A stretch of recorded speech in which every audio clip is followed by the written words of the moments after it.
ఓం శ్రీ సాయిరామ్. పరిప్రశ్న గ్రంథం నుండి భాగం తెలుసుకుందాం. హిస్లాప్ అధ్యయన మండలంలో జరపవలసిన సంభాషణ విధానం గురించి మీరు ఇచ్చిన వివరణ బట్టి సభ్యుల సంఖ్య 10కి మించకూడదనుకుంటాను. సాయి: ఎందుకని? 100 మంది అయినా ఉండవచ్చును.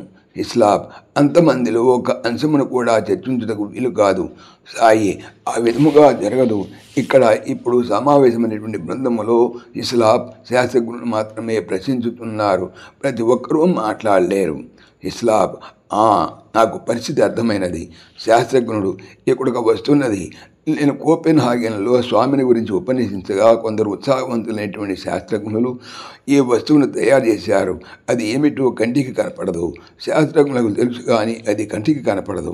సాయి: జనుల హృదయముల్లో పరివర్తన తీసుకొని రావటము నా కార్యము. హిస్లాప్: వారు స్వామిని కొన్ని పరీక్షలకు గురి చేయవాలని ప్రయత్నించుతున్నారు.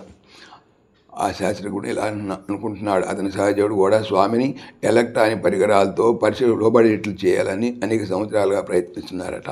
సాయి: నేను శాస్త్రజ్ఞులలో పరివర్తన తీసుకొని రాగలను, కానీ శాస్త్రజ్ఞులు వారిని వారు మార్చుకోవాలంటే అది ఆధ్యాత్మిక జీవనం ద్వారానే సాధ్యమవుతుంది. వారు భౌతిక శాస్త్ర పరిశోధనలో నిమగ్నులై ఉన్నారు. భౌతిక శాస్త్రము అంతమైన చోట తత్వశాస్త్రం ప్రారంభమగును.